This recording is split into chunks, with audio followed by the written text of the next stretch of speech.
It contained all the secrets of alchemy and of many other sciences, and was the most valuable book that had ever existed in this world.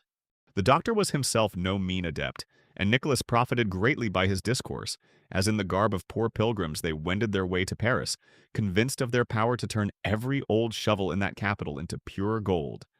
But unfortunately, when they reached Orléans, the doctor was taken dangerously ill.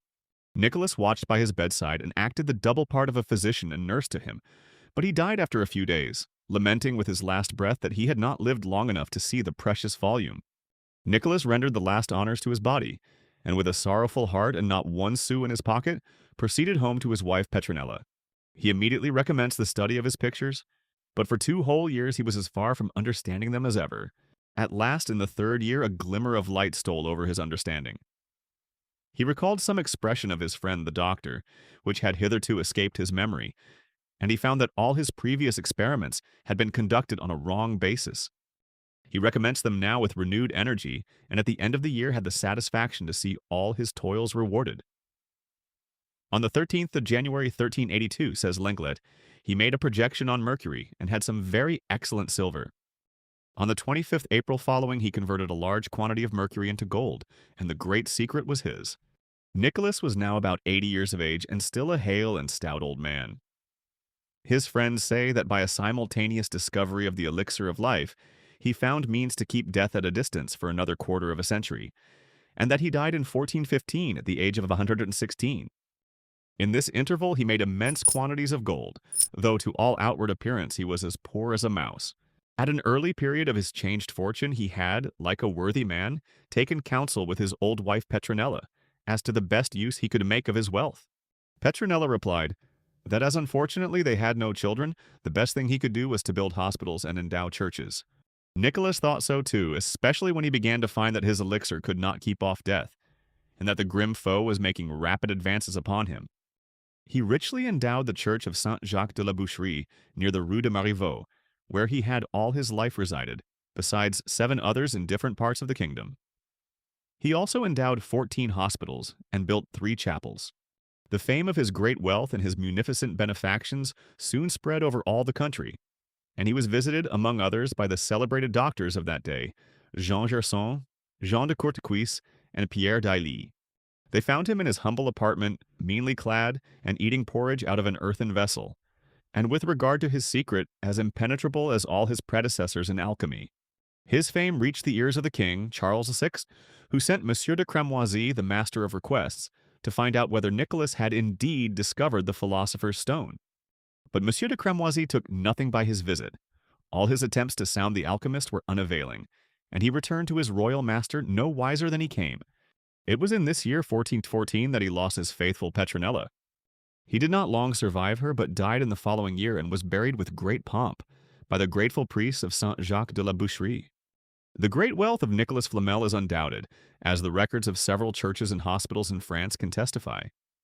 That he practiced alchemy is equally certain, as he left behind several works upon the subject. Those who knew him well and who were incredulous about the philosopher's stone give a satisfactory solution of the secret of his wealth. They say that he was always a miser and a usurer, that his journey to Spain was undertaken with very different motives from those pretended by the alchemists, that, in fact, he went to collect debts due from Jews in that country to their brethren in Paris, and that he charged a commission of fully cent per cent in consideration of the difficulty of collecting and the dangers of the road, that when he possessed thousands he lived upon almost nothing, and was the general money-lender at enormous profits to all the dissipated young men at the French court. Among the works written by Nicholas Flamel on the subject of alchemy is the Philosophic Summary, a poem reprinted in 1735 as an appendix to the 3rd volume of the Roman de la Rose. He also wrote 3 treatises upon natural philosophy and an alchemic allegory entitled Le Désir désiré. Specimens of his writing and a facsimile of the drawings in his Book of Abraham may be seen in Samon's Bibliothèque des Philosophes Chimiques. The writer of the article Flamel in the Biographie Universelle says that for 100 years after the death of Flamel, many of the adepts believed that he was still alive and that he would live for upwards of 600 years. The house he formerly occupied at the corner of the Rue de Marivaux has been often taken by credulous speculators and ransacked from top to bottom in the hopes that gold might be found. A report was current in Paris not long previous to the year 1816 that some lodgers had found in the cellars several jars filled with a dark-colored ponderous matter. Upon the strength of the rumor, a believer in all the wondrous tales told of Nicholas Flamel bought the house and nearly pulled it to pieces in ransacking the walls and wainscoting for hidden gold. He got nothing for his pains, however, and had a heavy bill to pay to restore his dilapidations. George Ripley. While alchemy was thus cultivated on the continent of Europe, it was not neglected in the Isles of Britain. Since the time of Roger Bacon, it had fascinated the imagination of many ardent men in England. In the year 1404, an act of Parliament was passed declaring the making of gold and silver to be felony. Great alarm was felt at that time lest any alchemist should succeed in his projects, and perhaps bring ruin upon the state by furnishing boundless wealth to some designing tyrant, who would make use of it to enslave his country. This alarm appears to have soon subsided, for in the year 1455, King Henry II, by advice of his council and parliament, granted 4 successive patents and commissions to several knights, citizens of London, chemists, monks, mass priests, and others, to find out the philosopher's stone and elixir, to the great benefit, said the patent, of the realm and the enabling of the king to pay all the debts of the crown in real gold and silver. Prynne, in his Aurum Reginae, observes as a note to this passage that the king's reason for granting this patent to ecclesiastics was that they were such good artists in transubstantiating bread and wine in the Eucharist, and therefore the more likely to be able to effect the transmutation of baser metals into better. No gold, of course, was ever made, and next year the king, doubting very much of the practicability of the thing, took further advice and appointed a commission of 10 learned men and persons of eminence to judge and certify to him whether the transmutation of metals were a thing practicable or no. It does not appear whether the commission ever made any report upon the subject. In the succeeding reign, an alchemist appeared who pretended to have discovered the secret. This was George Ripley, the canon of Bridlington in Yorkshire. He studied for 20 years in the universities of Italy and was a great favorite with Pope Innocent VIII, who made him one of his domestic chaplains and master of the ceremonies in his household. Returning to England in 1477, he dedicated to King Edward IV his famous work, The Compound of Alchemy, or the 12 gates leading to the discovery of the Philosopher's Stone. These gates he described to be calcination, solution, separation, conjunction, putrefaction, congelation, cibation, sublimation, fermentation, exaltation, multiplication, and projection, to which he might have added botheration, the most important process of all. He was very rich and allowed it to be believed that he could make gold out of iron. Fuller, in his Worthies of England, says that an English gentleman of good credit reported that in his travels abroad he saw a record in the island of Malta, which declared that Ripley gave yearly to the knights of that island, and of Rhodes, the enormous sum of £100,000 sterling to enable them to carry on the war against the Turks. In his old age, he became an anchorite near Boston and wrote 25 volumes upon the subject of alchemy, the most important of which is the Duodecim Portorum already mentioned. Before he died, he seems to have acknowledged that he had misspent his life in this vain study, and requested that all men, when they met with any of his books, would burn them or afford them no credit, as they had been written merely from his opinion and not from proof, and that subsequent trial had made manifest to him that they were false and vain. Basil Valentine. Germany also produced many famous alchemists in the 15th century, the chief of whom are Basil Valentine, Bernard of Treves, and the abbot Trithemius. Basil Valentine was born at Mayence, and was made prior of St. Peter's at Erfurt about the year 1414. It was known during his life that he diligently sought the Philosopher's Stone, and that he had written some works upon the process of transmutation. They were thought for many years to be lost, but were, after his death, discovered enclosed in the stonework of one of the pillars in the abbey. They were 21 in number, and are fully set forth in the 3rd volume of Lenglet's History of the Hermetic Philosophy. The alchemists asserted that heaven itself conspired to bring to light these extraordinary works, and that the pillar in which they were enclosed was miraculously shattered by a thunderbolt, and that as soon as the manuscripts were liberated, the pillar closed up again of its own accord. Bernard of Treves. The life of this philosopher is a remarkable instance of talent and perseverance misapplied. In the search of his chimera, nothing could daunt him. Repeated disappointment never diminished his hopes. And from the age of 14 to that of 85, he was incessantly employed among the drugs and furnaces of his laboratory, wasting his life with the view of prolonging it, and reducing himself to beggary in the hopes of growing rich. He was born at either Treves or Padua in the year 1406. His father is said by some to have been a physician in the latter city, and by others to have been Count of the Marches of Treves, and one of the most wealthy nobles of his country. At all events, whether noble or physician, he was a rich man, and left his son a magnificent estate. At the age of 14, he first became enamored of the science of alchemy, and read the Arabian authors in their own language. He himself has left a most interesting record of his labors and wanderings, from which the following particulars are chiefly extracted. The first book which fell into his hands was that of the Arabian philosopher Rhazes, from the reading of which he imagined that he had discovered the means of augmenting gold 100-fold. For 4 years he worked in his laboratory, with the book of Rhazes continually before him. At the end of that time he found that he had spent no less than 800 crowns upon his experiment, and had got nothing but fire and smoke for his pains. He now began to lose confidence in Rhazes, and turned to the works of Geber. He studied him assiduously for 2 years, and being young, rich, and credulous, was beset by all the alchemists of the town, who kindly assisted him in spending his money. He did not lose his faith in Geber or patience with his hungry assistants until he had lost 2,000 crowns, a very considerable sum in those days.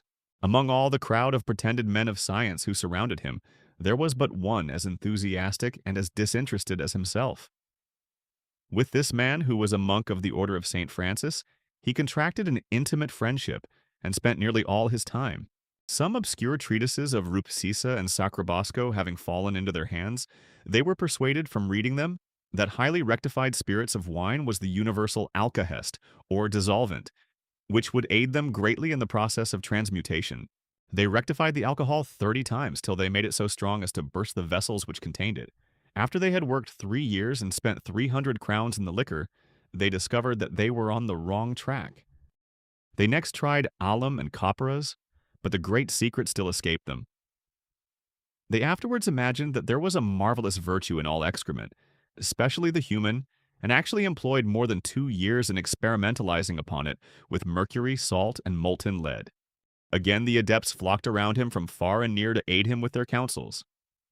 He received them all hospitably, and divided his wealth among them so generously and unhesitatingly that they gave him the name of the Good Trevisan, by which he is still often mentioned in works that treat on alchemy. For 12 years he led this life, making experiments every day upon some new substance, and praying to God night and morning that he might discover the secret of transmutation. In this interval he lost his friend the monk, and was joined by a magistrate of the city of Treves, as ardent as himself in the search. His new acquaintance imagined that the ocean was the mother of gold, and that sea salt would change lead or iron into the precious metals. Bernard resolved to try, and transporting his laboratory to a house on the shores of the Baltic, he worked upon salt for more than a year, melting it, sublimating it, crystallizing it, and occasionally drinking it, for the sake of other experiments. Still, the strange enthusiast was not wholly discouraged, and his failure in one trial only made him the more anxious to attempt another. He was now approaching the age of 50 and had as yet seen nothing of the world. He therefore determined to travel through Germany, Italy, France, and Spain. Wherever he stopped, he made inquiries whether there were any alchemists in the neighborhood. He invariably sought them out, and if they were poor, relieved, and if affluent, encouraged them. At Citeaux, he became acquainted with one Geoffrey Louvier, a monk of that place, who persuaded him that the essence of eggshells was a valuable ingredient. He tried, therefore, what could be done, and was only prevented from wasting a year or two on the experiment by the opinions of an attorney, at Bergam, in Flanders, who said that the great secret resided in vinegar and copperas. He was not convinced of the absurdity of this idea until he had nearly poisoned himself. He resided in France for about 5 years when, hearing accidentally that one Master Henry, confessor to the Emperor Frederick III, had discovered the Philosopher's Stone, he set out for Germany to pay him a visit. He had, as usual, surrounded himself with a set of hungry dependents, several of whom determined to accompany him. He had not heart to refuse them, and he arrived at Vienna with 5 of them. Bernard sent a polite invitation to the confessor, and gave him a sumptuous entertainment, at which were present nearly all the alchemists of Vienna. Master Henry frankly confessed that he had not discovered the Philosopher's Stone, but that he had all his life been employed in searching for it, and would so continue till he found it, or died. This was a man after Bernard's own heart, and they vowed with each other an eternal friendship. It was resolved at supper that each alchemist present should contribute a certain sum towards raising 42 marks of gold, which in 5 days it was confidently asserted by Master Henry would increase in his furnace fivefold. Bernard, being the richest man, contributed the lion's share, 10 marks of gold, Master Henry 5, and the others 1 or 2 apiece, except the dependents of Bernard, who were obliged to borrow their quota from their patron. The grand experiment was duly made. The golden marks were put into a crucible with a quantity of salt, copperas, aquafortis, eggshells, mercury, lead, and dung. The alchemists watched this precious mess with intense interest, expecting that it would agglomerate into one lump of pure gold. At the end of 3 weeks, they gave up the trial upon some excuse that the crucible was not strong enough, or that some necessary ingredient was wanting. Whether any thief had put his hands into the crucible is not known, but it is alleged that the gold found therein at the close of the experiment was worth only 16 marks instead of the 42, which were put there at the beginning. Bernard, though he made no gold at Vienna, made away with a very considerable quantity. He felt the loss so acutely that he vowed to think no more of the philosopher's stone. This wise resolution he kept for 2 months, but he was miserable. He was in the condition of the gambler who cannot resist the fascination of the game while he has a coin remaining, but plays on with the hope of retrieving former losses till hope forsakes him, and he can live no longer. He returned once more to his beloved crucibles and resolved to prosecute his journey in search of a philosopher who had discovered the secret and would communicate it to so zealous and persevering an adept as himself. From Vienna he traveled to Rome, and from Rome to Madrid. Taking ship at Gibraltar, he proceeded to Messina, from Messina to Cyprus, from Cyprus to Greece, from Greece to Constantinople, and thence into Egypt, Palestine, and Persia. These wanderings occupied him about 8 years. From Persia he made his way back to Messina, and from thence into France. He afterwards passed over into England, still in search of his great chimera, and this occupied 4 years more of his life. He was now growing both old and poor, for he was 62 years of age and had been obliged to sell a great portion of his patrimony to provide for his expenses. His journey to Persia had cost upwards of 13,000 crowns, about 1/2 of which had been fairly melted in his all-devouring furnaces. The other half was lavished upon the sycophants that he made it his business to search out in every town he stopped at. On his return to Treves, he found, to his sorrow, that, if not an actual beggar, he was not much better. His relatives looked upon him as a madman and refused even to see him. Too proud to ask for favors from anyone, and still confident that some day or other he would be the possessor of unbounded wealth. He made up his mind to retire to the island of Rhodes, where he might in the meantime hide his poverty from the eyes of the world. Here he might have lived unknown and happy, but as ill luck would have it, he fell in with a monk as mad as himself upon the subject of transmutation. They were, however, both so poor that they could not afford to buy the proper materials to work with. They kept up each other's spirits by learned discourses on the Hermetic philosophy and in the reading of all the great authors who had written upon the subject. Thus did they nurse their folly as the good wife of Tam O'Shanter did her wrath, to keep it warm. After Bernard had resided about a year in Rhodes, a merchant who knew his family advanced him the sum of 8,000 florins, upon the security of the last remaining acres of his formerly large estate. Once more provided with funds, he recommenced his labors with all the zeal and enthusiasm of a young man. For 3 years he hardly stepped out of his laboratory. He ate there and slept there, and did not even give himself time to wash his hands and clean his beard, so intense was his application. It is melancholy to think that such wonderful perseverance should have been wasted in so vain a pursuit, and that energies so unconquerable should have had no worthier field to strive in. Even when he had fumed away his last coin, and had nothing left in perspective to keep his old age from starvation, hope never forsook him. He still dreamed of ultimate success, and sat down a gray-headed man of 80 to read over all the authors on the Hermetic mysteries, from Geber to his own day, lest he should have misunderstood some process, which it was not yet too late to recommence. The alchemists say that he succeeded at last, and discovered the secret of transmutation in his 82nd year. They add that he lived 3 years afterwards to enjoy his wealth. He lived, it is true, to this great age, and made a valuable discovery, more valuable than gold or gems. He learned, as he himself informs us, just before he had attained his 83rd year, that the great secret of philosophy was contentment with our lot. Happy would it have been for him if he had discovered it sooner, and before he became decrepit, a beggar and an exile. He died at Rhodes in the year 1490, and all the alchemists of Europe sang elegies over him and sounded his praise as the good Trevisan. He wrote several treatises upon his chimera, the chief of which are the Book of Chemistry, the Verbum Demissum, and an essay De Natura Ovi. Trithemius. The name of this eminent man has become famous in the annals of alchemy, although he did but little to gain so questionable an honor. He was born in the year 1462 at the village of Trithemius in the electorate of Treves. His father was John Heidenberg, a vine grower in easy circumstances who, dying when his son was but 7 years old, left him to the care of his mother. The latter married again very shortly afterwards and neglected the poor boy, the offspring of her first marriage. At the age of 15, he did not even know his letters, and was, besides, half-starved and otherwise ill-treated by his stepfather. But the love of knowledge germinated in the breast of the unfortunate youth, and he learned to read at the house of a neighbor. His father-in-law set him to work in the vineyards, and thus occupied all his days, but the nights were his own. He often stole out unheeded when all the household were fast asleep, poring over his studies in the fields by the light of the moon, and thus taught himself Latin and the rudiments of Greek. He was subjected to so much ill usage at home in consequence of this love of study that he determined to leave it. Demanding the patrimony which his father had left him, he proceeded to Treves, and assuming the name of Trithemius from that of his native village of Trithemius, lived there for some months under the tuition of eminent masters, by whom he was prepared for the university.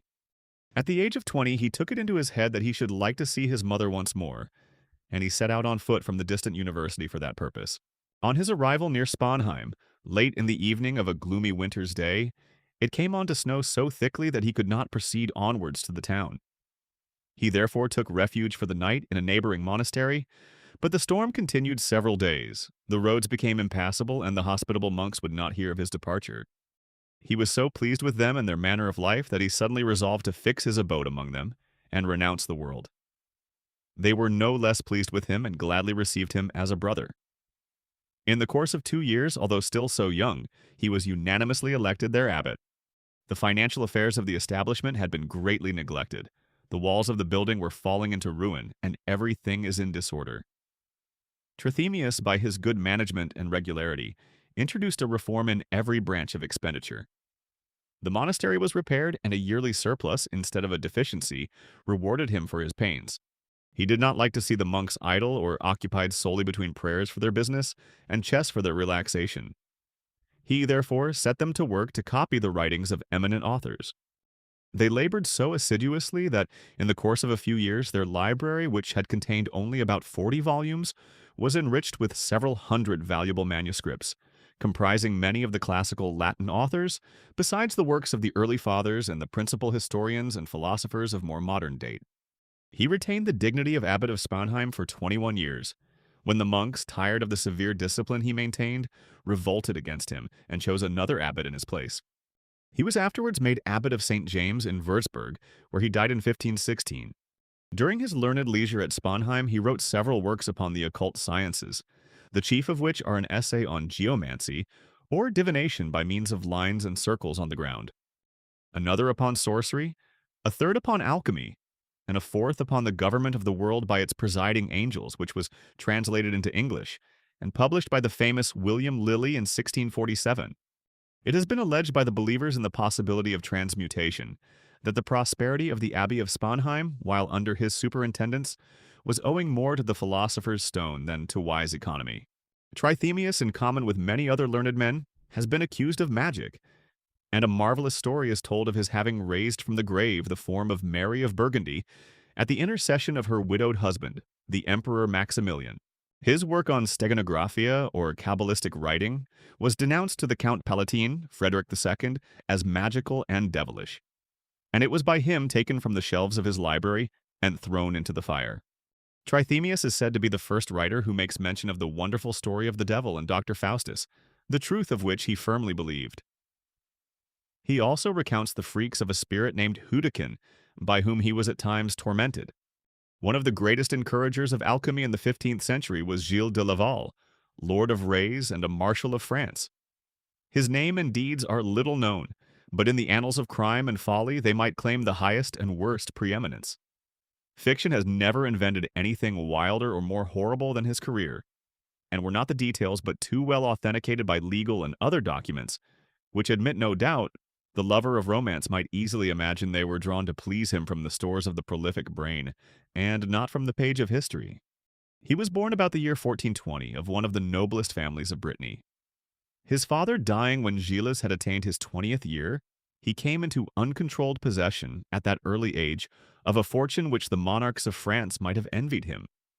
He was a near kinsman of the Montmorencys, the Ronceys, and the Crayons, possessed 15 princely domains, and had an annual revenue of about 300,000 livres. Besides this, he was handsome, learned, and brave. He distinguished himself greatly in the wars of Charles VII, and was rewarded by that monarch with the dignity of a Marshal of France. But he was extravagant and magnificent in his style of living, and accustomed from his earliest years to the gratification of every wish and passion. And this, at last, led him from vice to vice and from crime to crime, till a blacker name than his is not to be found in any record of human iniquity. In his castle of Champtocé he lived with all the splendor of an Eastern caliph. He kept up a troop of 200 horsemen to accompany him wherever he went, and his excursions for the purposes of hawking and hunting were the wonder of all the country around, so magnificent were the caparisons of his steeds and the dresses of his retainers. Day and night his castle was open all the year round to comers of every degree. He made it a rule to regale even the poorest beggar with wine and hippocras. Every day an ox was roasted whole in his spacious kitchens, besides sheep, pigs, and poultry, sufficient to feed 500 persons. He was equally magnificent in his devotions. His private chapel at Champtocé was the most beautiful in France, and far surpassed any of those in the richly endowed cathedrals of Notre Dame in Paris, of Amiens, of Beauvais, or of Rouen. It was hung with cloth of gold and rich velvet. All the chandeliers were of pure gold, curiously inlaid with silver.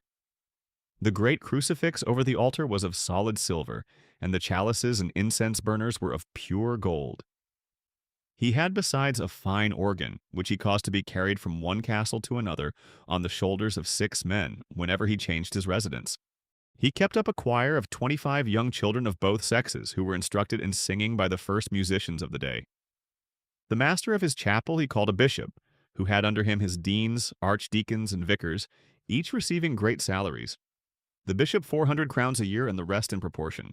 He also maintained a whole troupe of players, including 10 dancing girls and as many ballad singers, besides Morris dancers, jugglers, and mountebanks of every description. The theater on which they performed was fitted up without any regard to expense, and they played mysteries or danced the Morris dance every evening for the amusement of himself and household, and such strangers as were sharing his prodigal hospitality. At the age of 23 he married Catherine, the wealthy heiress of the house of Thouars, for whom he refurnished his castle at an expense of 100,000 crowns. His marriage was the signal for new extravagance, and he launched out more madly than ever he had done before, sending for fine singers or celebrated dancers from foreign countries to amuse him and his spouse, and instituting tilts and tournaments in his great courtyard almost every week for all the knights and nobles of the province of Brittany. The Duke of Brittany's court was not half so splendid as that of the Marshal de Rais. His utter disregard for wealth was so well known that he was made to pay 3 times its value for everything he purchased. His castle was filled with needy parasites and panderers to his pleasures, amongst whom he lavished rewards with an unsparing hand. But the ordinary round of sensual gratification ceased at last to afford him delight. He was observed to be more abstemious in the pleasures of the table, and to neglect the beauteous dancing girls who used formerly to occupy so much of his attention. He was sometimes gloomy and reserved, and there was an unnatural wildness in his eye which gave indications of incipient madness. Still his discourse was as reasonable as ever. His urbanity to the guests that flocked from far and near to Champtocé suffered no diminution. And learned priests, when they conversed with him, thought to themselves that few of the nobles of France were so well informed as Gilles de Laval. But dark rumors spread gradually over the country. Murder and, if possible, still more atrocious deeds were hinted at. And it was remarked that many young children of both sexes suddenly disappeared and were never afterwards heard of. 1 or 2 had been traced to the castle of Champtocé and had never been seen to leave it, but no one dared to accuse openly so powerful a man as the Marshal de Rais.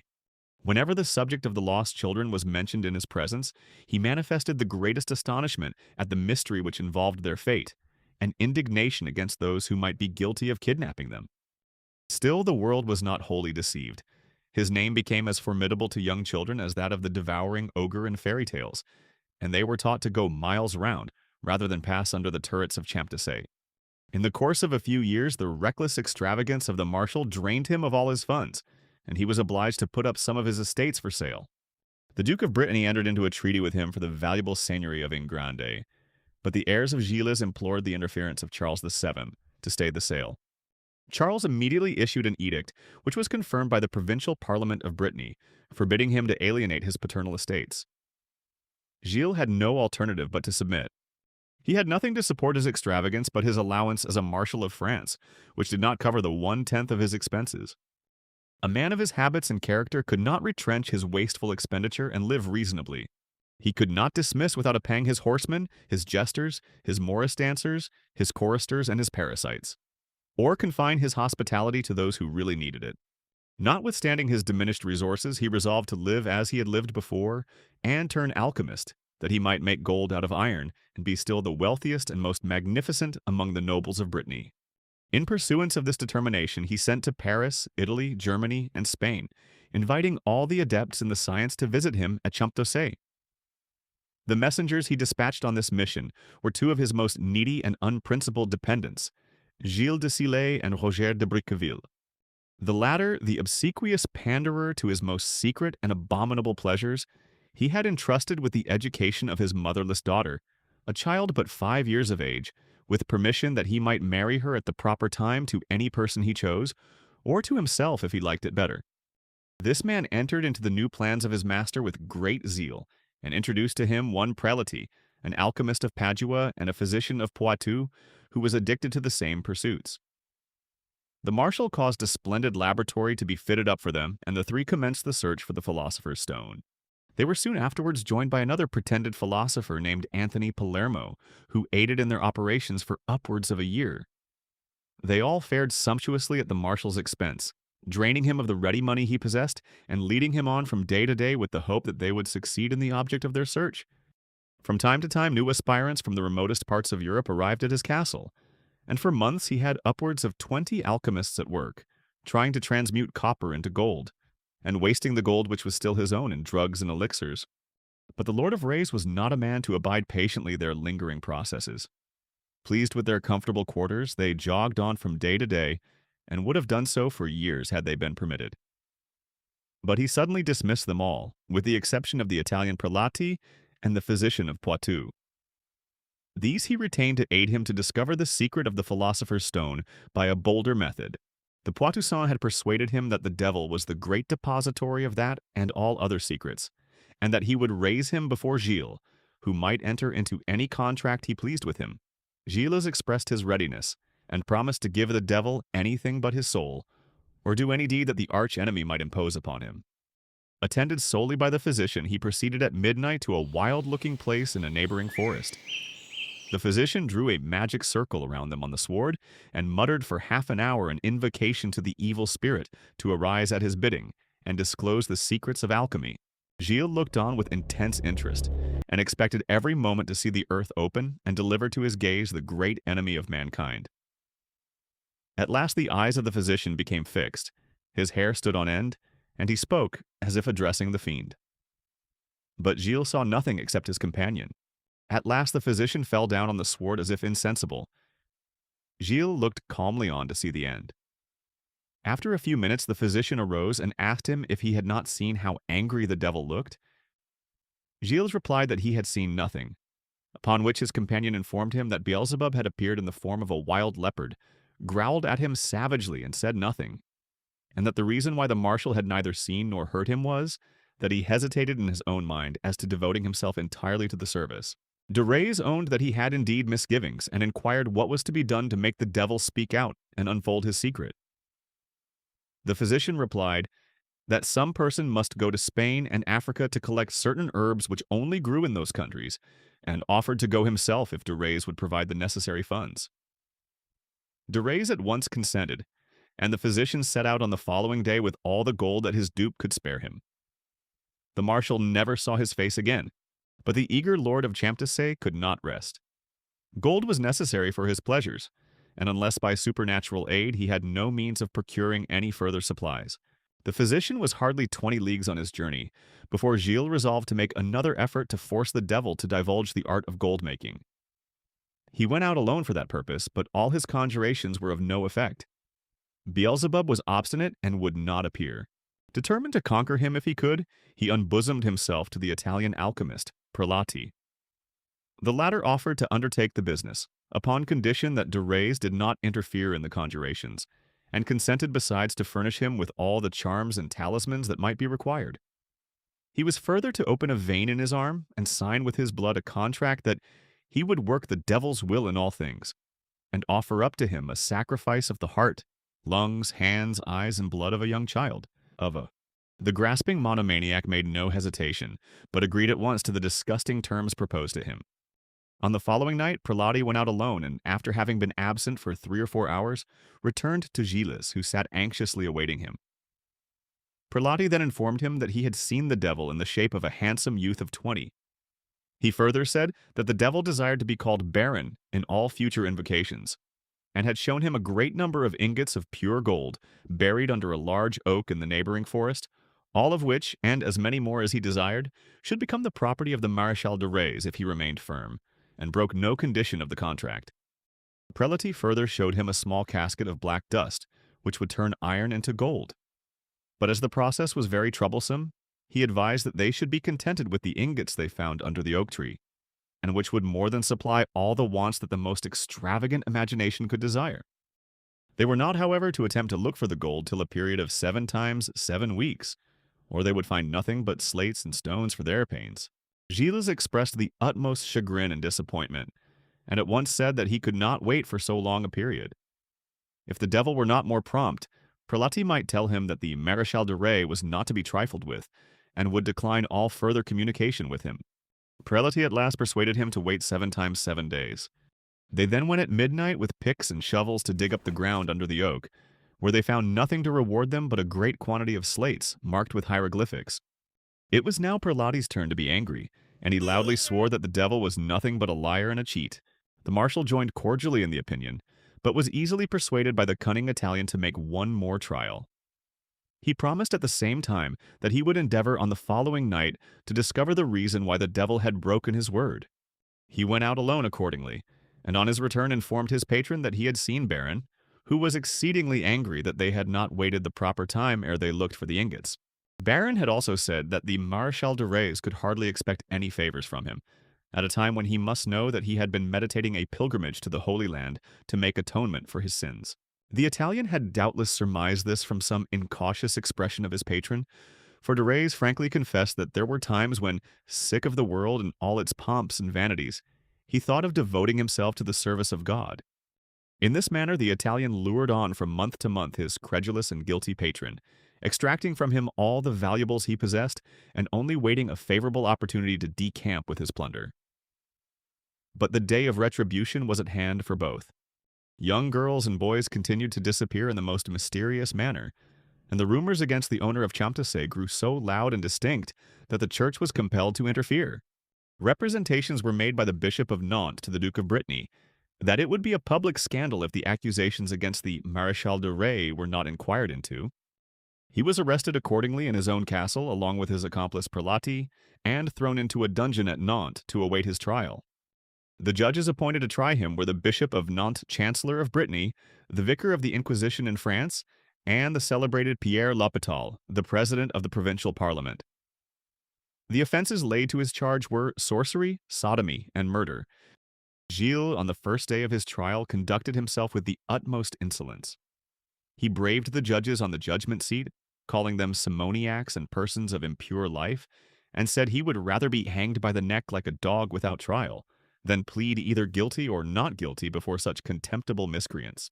But his confidence forsook him as the trial proceeded, and he was found guilty on the clearest evidence of all the crimes laid to his charge. It was proved that he took insane pleasure in stabbing the victims of his lust and in observing the quivering of their flesh, and the fading luster of their eyes as they expired. The confession of Prelati first made the judges acquainted with this horrid madness, and Gilles himself confirmed it before his death. Nearly 100 children of the villagers around his two castles of Champtocé and Mackay had been missed within 3 years, the greater part, if not all, of whom were immolated to the lust or the cupidity of this monster. He imagined that he thus made the devil his friend, and that his recompense would be the secret of the Philosopher's Stone. Gilles and Prelati were both condemned to be burned alive. At the place of execution, they assumed the air of penitence and religion. Gilles tenderly embraced Prelati, saying, "Farewell, friend Francis. In this world we shall never meet again, but let us place our hopes in God. We shall see each other in paradise." Out of consideration for his high rank and connections, the punishment of the marshal was so far mitigated that he was not burned alive like Prelati. He was first strangled and then thrown into the flames. His body, when half consumed, was given over to his relatives for interment, while that of the Italian was burned to ashes and then scattered to the winds. Jacques Cœur. This remarkable pretender to the secret of the Philosopher's Stone was contemporary with the last mentioned. He was a great personage at the court of Charles VII, and in the events of his reign played a prominent part. From a very humble origin, he rose to the highest honors of the state, and amassed enormous wealth by peculation and plunder of the country which he should have served. It was to hide his delinquencies in this respect, and to divert attention from the real source of his riches, that he boasted of having discovered the art of transmuting the inferior metals into gold and silver. His father was a goldsmith in the city of Bourges, but so reduced in circumstances towards the latter years of his life that he was unable to pay the necessary fees to procure his son's admission into the guild.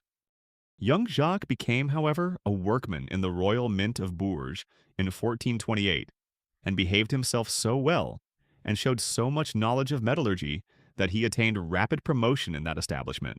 He had also the good fortune to make the acquaintance of the fair Agnes Sorel, by whom he was patronized and much esteemed. Jacques had now 3 things in his favor: ability, perseverance, and the countenance of the king's mistress. Many a man succeeds with but one of these to help him forward, and it would have been strange indeed if Jacques Cœur, who had them all, should have languished in obscurity. While still a young man, he was made master of the mint, in which he had been a journeyman, and installed at the same time into the vacant office of Grand Treasurer of the royal household. He possessed an extensive knowledge of finance and turned it wonderfully to his own advantage, as soon as he became entrusted with extensive funds. He speculated in articles of the first necessity and made himself popular by buying up grain, honey, wines, and other produce, till there was a scarcity, when he sold it again at enormous profit. Strong in the royal favor, he did not hesitate to oppress the poor by continual acts of forestalling and monopoly. As there is no enemy so bitter as the estranged friend, so of all the tyrants and tramplers upon the poor, there is none so fierce and reckless as the upstart that sprang from their ranks. The offensive pride of Jacques Cœur to his inferiors was the theme of indignant reproach in his own city, and his cringing humility to those above him was as much an object of contempt to the aristocrats into whose society he thrust himself. But Jacques did not care for the former, and to the latter he was blind. He continued his career till he became the richest man in France, and so useful to the king that no important enterprise was set on foot until he had been consulted. He was sent in 1446 on an embassy to Genoa, and in the following year to Pope Nicholas V. In both these missions he acquitted himself to the satisfaction of his sovereign, and was rewarded with a lucrative appointment, in addition to those which he already held. In the year 1449, the English in Normandy, deprived of their great general, the Duke of Bedford, broke the truce with the French king, and took possession of a small town belonging to the Duke of Brittany. This was the signal for the recommencement of a war in which the French regained possession of nearly the whole province. The money for this war was advanced, for the most part, by Jacques Cœur. When Rouen yielded to the French, and Charles made his triumphal entry into that city, accompanied by Dunois and his most famous generals, Jacques was among the most brilliant of his cortege. His chariot and horses vied with those of the king in the magnificence of their trappings. And his enemies said of him that he publicly boasted that he alone had driven out the English, and that the valor of the troops would have been nothing without his gold. Dunois appears also to have been partly of the same opinion. Without disparaging the courage of the army, he acknowledged the utility of the able financier, by whose means they had been fed and paid, and constantly afforded him his powerful protection. When peace returned, Jacques again devoted himself to commerce and fitted up several galleys to trade with the Genoese. He also bought large estates in various parts of France, the chief of which were the baronies of Saint-Fargeau, Meneton, Salonne, Maubranche, Mayonne, Saint-Géron-de-Vaux, and Saint-Aon-de-Boissy, the earldoms or counties of La Palisse, Champignelles, Beaumont, and Villeneuve-la-Genêt, and the marquisate of Toucy. He also procured for his son Jacques Cœur, who had chosen the church for his profession, a post no less distinguished than that of Archbishop of Bourges. Everybody said that so much wealth could not have been honestly acquired, and both rich and poor longed for the day that should humble the pride of the man, whom the one class regarded as an upstart, and the other as an oppressor. Jacques was somewhat alarmed at the rumors that were afloat respecting him, and of dark hints that he had debased the coin of the realm and forged the king's seal to an important document, by which he had defrauded the state of very considerable sums. To silence these rumors, he invited many alchemists from foreign countries to reside with him, and circulated a counter-rumor that he had discovered the secret of the Philosopher's Stone. He also built a magnificent house in his native city, over the entrance of which he caused to be sculptured the emblems of that science. Sometime afterwards he built another, no less splendid, at Montpellier, which he inscribed in a similar manner. He also wrote a treatise upon the Hermetic philosophy, in which he pretended that he knew the secret of transmuting metals. But all these attempts to disguise his numerous acts of peculation proved unavailing, and he was arrested in 1452 and brought to trial on several charges. Upon one only, which the malice of his enemies invented to ruin him, was he acquitted, which was that he had been accessory to the death by poison of his kind patroness, Agnes Sorel. Upon the others he was found guilty and sentenced to be banished the kingdom, and to pay the enormous fine of 400,000 crowns.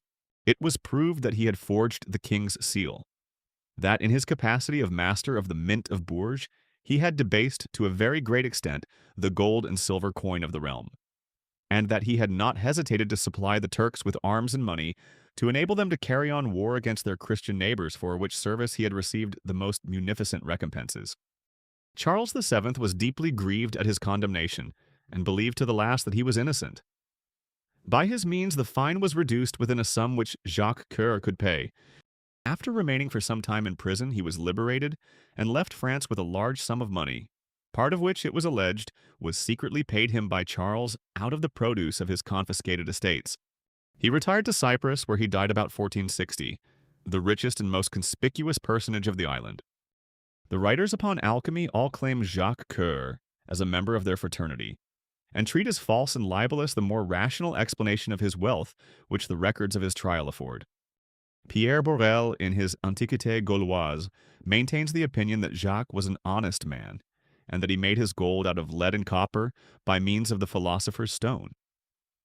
The alchemic adepts in general were of the same opinion, but they found it difficult to persuade even his contemporaries of the fact. Posterity is still less likely to believe it. Many other pretenders to the secrets of the Philosopher's Stone appeared in every country in Europe during the 14th and 15th centuries. The possibility of transmutation was so generally admitted that every chemist was more or less an alchemist. Germany, Holland, Italy, Spain, Poland, France, and England produced thousands of obscure adepts who supported themselves in the pursuit of their chimera by the more profitable resources of astrology and divination. The monarchs of Europe were no less persuaded than their subjects of the possibility of discovering the Philosopher's Stone. Henry VI and Edward IV of England encouraged alchemy. In Germany, the emperors Maximilian, Rudolf, and Frederick II devoted much of their attention to it, and every inferior potentate within their dominions imitated their example. It was a common practice in Germany among the nobles and petty sovereigns to invite an alchemist to take up his residence among them, that they might confine him in a dungeon till he made gold enough to pay millions for his ransom. Many poor wretches suffered perpetual imprisonment in consequence. A similar fate appears to have been intended by Edward II for Raymond Lully, who, upon the pretense that he was thereby honored, was accommodated with apartments in the Tower of London. He found out in time the trick that was about to be played him and managed to make his escape. Some of his biographers say by jumping into the Thames and swimming to a vessel that lay waiting to receive him. In the 16th century, the same system was pursued, as will be shown more fully in the life of Seton the Cosmopolite. The following is a catalog of the chief authors upon alchemy who flourished during this epoch and whose lives and adventures are either unknown or are unworthy of more detailed notice. John Dowston, an Englishman, lived in 1315 and wrote 2 treatises on the Philosopher's Stone. Richard, or as some call him, Robert, also an Englishman, lived in 1330 and wrote a work entitled Correctorium Alchemiae, which was much esteemed till the time of Paracelsus. In the same year lived Peter of Lombardy, who wrote what he called a complete treatise upon the Hermetic science, an abridgment of which was afterwards published by Licini, a monk of Calabria. In 1330, the most famous alchemist of Paris was one Audemars, whose work, De Practica Magistri, was for a long time a handbook among the brethren of the science. John de Rupetissa, a French monk of the Order of St. Francis, flourished in 1357 and pretended to be a prophet as well as an alchemist. Some of his prophecies were so disagreeable to Pope Innocent VI that the pontiff determined to put a stop to them by locking up the prophet in the dungeons of the Vatican. It is generally believed that he died there, though there is no evidence of the fact. His chief works are the Book of Light, the 5 Essences, the Heaven of Philosophers, and his grand work De Confectione Lapidis. He was not thought a shining light among the adepts. Ortholani was another pretender of whom nothing is known, but that he exercised the arts of alchemy and astrology at Paris, shortly before the time of Nicolas Flamel. His work on the practice of alchemy was written in that city in 1358. Isaac of Holland wrote, it is supposed, about this time, and his son also devoted himself to the science. Nothing worth repeating is known of their lives. Boerhaave speaks with commendation of many passages in their works, and Paracelsus esteemed them highly. The chief are De Triplici Ordine Elixiris et Lapidis Theoria, printed at Bern in 1608, and Mineralia Opera Seu de Lapide Philosophico, printed at Middelburg in 1600. They also wrote 8 other works upon the same subject. Kovsky, a Pole, wrote an alchemical treatise entitled The Tincture of Minerals about the year 1488. In this list of authors, a royal name must not be forgotten. Charles VI of France, one of the most credulous princes of the day, whose court absolutely swarmed with alchemists, conjurers, astrologers, and quacks of every description, made several attempts to discover the Philosopher's Stone and thought he knew so much about it that he determined to enlighten the world with a treatise. It is called The Royal Work of Charles VI of France and the Treasure of Philosophy. It is said to be the original from which Nicolas Flamel took the idea of his désir désiré. Lenglet du Fresnoy says it is very allegorical and utterly incomprehensible. For a more complete list of the Hermetic philosophers of the 14th and 15th centuries, the reader is referred to the 3rd volume of Lenglet's history, already quoted. Thank you for watching until the end. If you want to go deep down into the rabbit hole of marketing and persuasion, click the link in the description where you will find many fundamental books about copywriting, psychology, and persuasion. And don't forget to subscribe to the channel for more videos like this one. See you in the next one.